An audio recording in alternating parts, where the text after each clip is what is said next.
In today's show, we're looking at players who have recently been overperforming. Michael Bolton. Thanks, Josh. It's Michael Bolton here, and it's time for another episode of the Locked On Fantasy Basketball Podcast. Let's get to it. Let's get to it, indeed. You are Locked On Fantasy Basketball, your daily fantasy basketball podcast, part of the Locked On Podcast Network.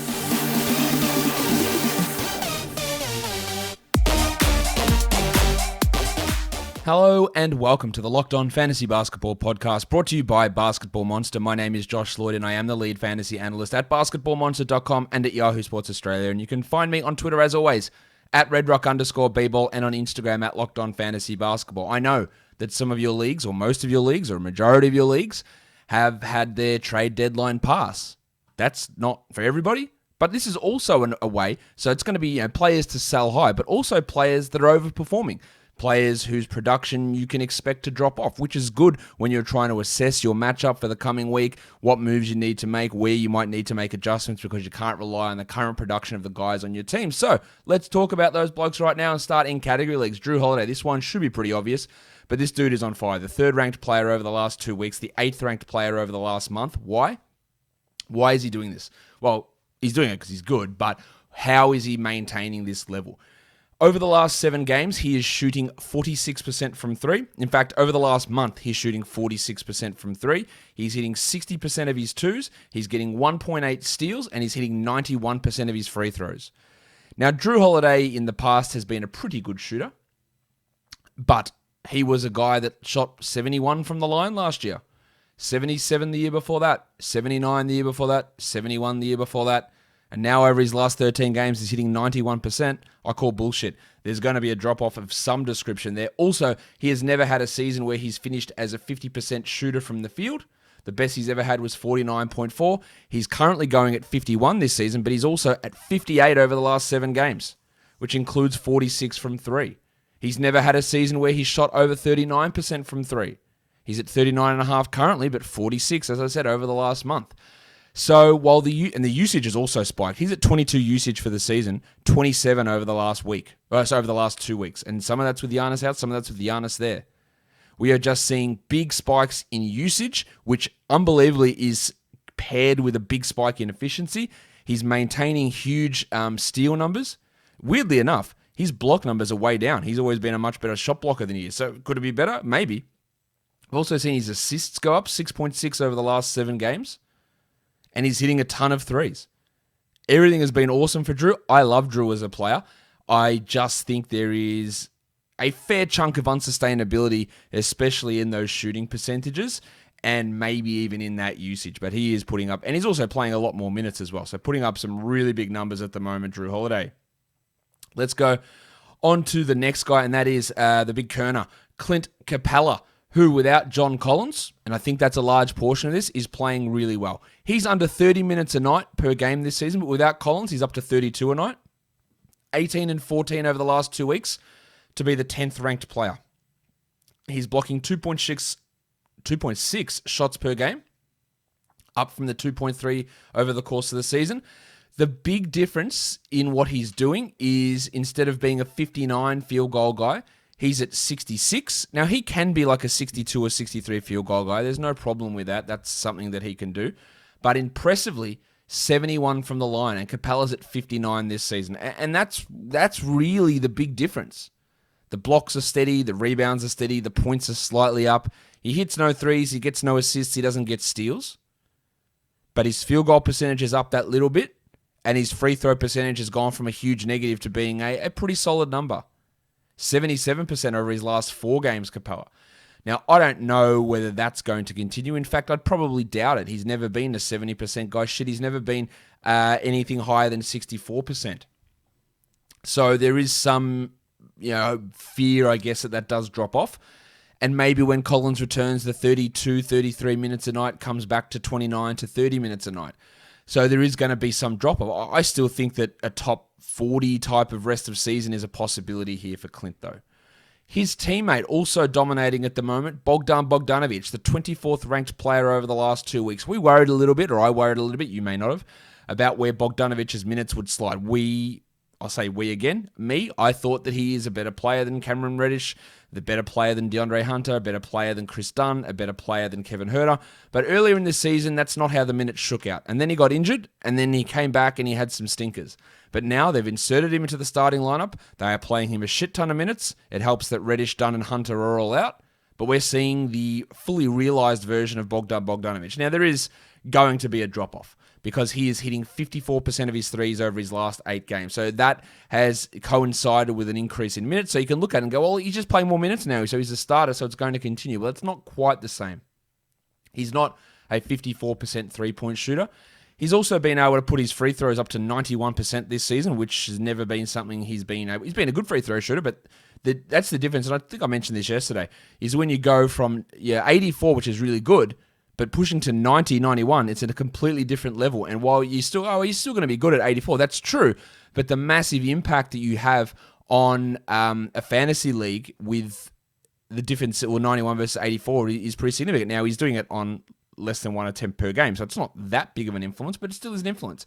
But the thing I'm looking for more here with Bogdanovic is the fact that he's hitting 54% of his threes on over 6 attempts per game over the last 8 games with 32 minutes. The 32 minutes, sure. They'll just minimize Huerter. I don't think they'll play Reddish as much. Dunn may not even play. That's all fine. But that level of shooting from Bogdanovic, I don't think there's really any chance of that continuing.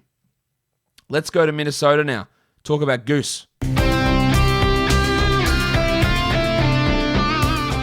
Anthony Edwards is the 17th ranked player over the last week. He's 41st over the last 2 weeks. How is he doing that? Well, this is a guy who for the season is shooting 39.5% from the field and 79% from the line, including 31% from 3. All in all, shithouse numbers. 49 true shooting. I don't expect him to be that bad as we continue on. I think he'll be better than that. But over the last 4 games, he is hitting 56% of his 2s and 37% of his 3s for a field goal of 49, and he's up to 89% from the line. It also helps that he's getting 1.8 steals per game and almost 4 assists per game during that time. One of those games, his last game, Wiz, was alongside D'Angelo Russell, and he did see his usage fall off a bit. He'd been consistently around the 30 mark. He went down to 26, but encouragingly, he played 38 minutes, and it helps that Malik Beasley's out, of course, and he still had 5 assists, and he has had a steal in every game going back to the 23rd of February. That is really impressive, and multi-steal games in there as well. He's blocking shots, and he is improving in his efficiency, although the last 2 games not particularly good, where he shot 15 of 38. That's really the worry there with Edwards, is that field goal percentage, because that takes him from being that top 20 guy over the last week to being maybe the 60th best player or the 70th best player. And we have to wonder, will he be able to maintain 85 from the line, which he has over the last 8 games, or does he go back to 79 from the line, whereas he turns from a big positive in free throw percentage to a marginal negative? It's a big difference. Does his field goal percentage go from, back from 48%, which is completely neutral, down to one of the worst marks in the league on high volume at 39%?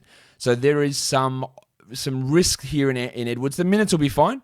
He'll still get some touches. Maybe the assist opportunities aren't quite there with Russell back. But it's some of these shooting numbers that I'm a little bit worried about.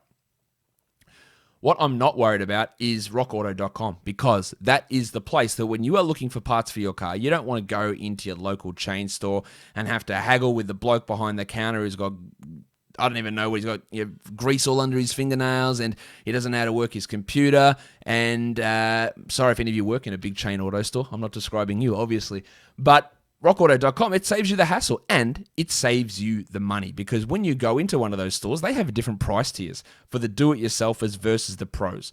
Who wants that? You want to pay the same low price all the time, so rockauto.com, they have your back. It is the same price for professionals and for do-it-yourselfers. Why would you spend up to twice as much for the same parts?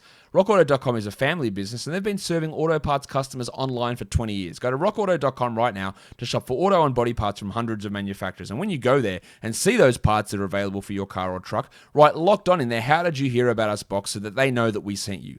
Amazing selection, reliably low prices, all the parts your car will ever need. rockauto.com. Let's talk about Barton, who is the 37th ranked player over the last week. His numbers have been wildly fluctuating. 92nd over the last month, 137th over the last 2 weeks, 37th over the last week. He's 132nd for the course of the season. What does it fluctuate with? Shooting percentages. It is really straightforward. Over the last 3 games, he's hitting 50% from 3 and 56 from 2. Over the last 7 games, he's hitting 36 from 3 and 41 from 2. And that's it, because we know the percentages influence so many categories. 3-pointers made, points, and field goal percentage all get influenced by your 3-point shooting and to a lesser extent your 2-point shooting. And with his numbers going all over the shop, that has caused a big spike in Barton's value. I believe he's a must-roster player, but I do not believe he's a top 100 or a top 80 player, and I definitely don't believe he's a top 50 player. Now, some people might believe he is because he has had some top 55 seasons in the past, but that is on some pretty unsustainable shooting, and I do expect that to drop off from Barton. His role is going to be pretty secure, 33, 34 minutes a night. Maybe he gets 12 to 14 points per game with 3 assists and 5 boards, but you're getting that field goal percentage from 42, 43 to 49, 50, 54, where it is over the last 3 games, is what is really spiking his value up. Let's now look at some points leagues, guys. We'll start with Lonzo Ball, who is the 4th ranked points league player over the last week. He's only played the 2 games, but he's averaging 51 points in those games. 19, 6, and 10 with 3 steals and a block. Because why? Well, in one of those games, Zion Williamson and Brandon Ingram were out, and in the second game, Brandon Ingram was out. Zion did play, and Lonzo still put up a really big performance, 53 fantasy points alongside Zion. But Ingram returning is going to have an impact on him. There's no doubt about that, because Ingram loves the ball in his hands, so it does impact on Zion's assist numbers. It impacts on his usage. It impacts on his scoring, and he's also just shooting well at the moment also. Now, Lonzo's averaging 32 fantasy points per game this season, and he's up to 35 over the last 2 months, and most of that isn't to do with Ingram or Zion injuries. But the current level of form, the 51 fantasy points, that is going to drop off. And I think we look at him more as a 33 to 35 fantasy point guy rather than a 38 or 36 point guy, which he has been over the last couple of weeks. We spoke about Jrue Holiday already in the category league section, but let's just knock it out now. He's averaging 50 fantasy points over the last week. The shooting is just unsustainable, as we've mentioned already. He's more of a 36 to 37 fantasy point per game player. Mike Conley also having a nice little spike in his numbers, averaging 41 points over his last 3 games. We're still going to have the issue with Conley with sitting out back-to-backs, unfortunately. It appears. I don't know that for sure, but that's how it appears. But those 41 fantasy points are way up on the 32 that he's averaging this season. One of that was because Donovan Mitchell really struggled in that one game, and Conley stepped it up. He averaged 22 points, 6 assists, and 2 steals in that time. The 2 steals is going to come down. The 22 points are going to come down. He's going to be good. There's no doubt about that, but will he be 35 to 40 fantasy points, or is he 32 to 33 fantasy points? And I think the answer probably lies more in that 32 to 33 point realm. Let's look at Kyle Anderson, who is really playing again at a high level. 36 fantasy points over the last 4 games, and that's the 40th ranked guy. And in a big chunk of those games, there's been no Justice Winslow and no Brandon Clark, players who play the 3 and the 4. So we've seen Anderson's minutes go from 23, 21, 22 to 31 and 30 and 33. He's up and down for sure, but he is getting some extra minute boosts. In the games in his last 4 where he played 31, he had 18 and 11 with 3 blocks. And then last game, he had 19, 8, and 6 in 30 minutes. There was a 20-minute game in there, a blowout against the Wolves. There was a 25-minute game in there where he racked up some defensive stats against the Sixers. But you see when the minutes push up, which they do normally with Clark and Winslow out, we're seeing increased production from Kyle Anderson. I think we view him as around a 30 fantasy point per game producer. I am not holding my breath for Jaren Jackson ever returning or Justice Winslow ever being good. Anderson should lock in at a 27 to 29 minute a night role, although there will be variations in that, but he is playing a little bit over his head at the moment. Bet Online is the fastest and easiest way to bet on all your sports action. Football and college basketball are over, but we're still rolling in the NBA, we're still rolling in the NHL, and Bet Online even covers awards, TV shows, and reality TV. Real-time updated odds and props on almost anything you can imagine. BetOnline has you covered for all the news, scores, and odds, and it's the best way to place your bets, and it's free to sign up. Head to the website betonline.ag and use your mobile device to sign up today using our promo code LOCKEDON and receive your 50% welcome bonus on your first deposit. BetOnline are your online sportsbook experts. Let's go on to the last player on this list, and that is Chris Paul, who is in points leagues averaging 48 points per game over his last 3. The 12th ranked player from Chris Paul, averaging 18 and 12 assists. There's your number, 12 assists. He's averaging 8.8 this season. So that's almost 4 additional assists per game. So you're talking 5 fantasy points, 6 fantasy points extra per game. And there's your difference. He's also averaging 2.3 steals, which is up from 1.5. So there's another 2.5 points. So you're talking 8 fantasy point difference by that weird bump in assists and steals. And that's the difference. So Paul, who's averaging 48 now, I think we look at him as a 39 point per game guy. When those assists come back down to the 9 mark, which is, again, and it's one of those conundrums. Again, 9 is still really good. 1.7 steals is still really good. Maybe he can maintain 2 steals. That's a possibility.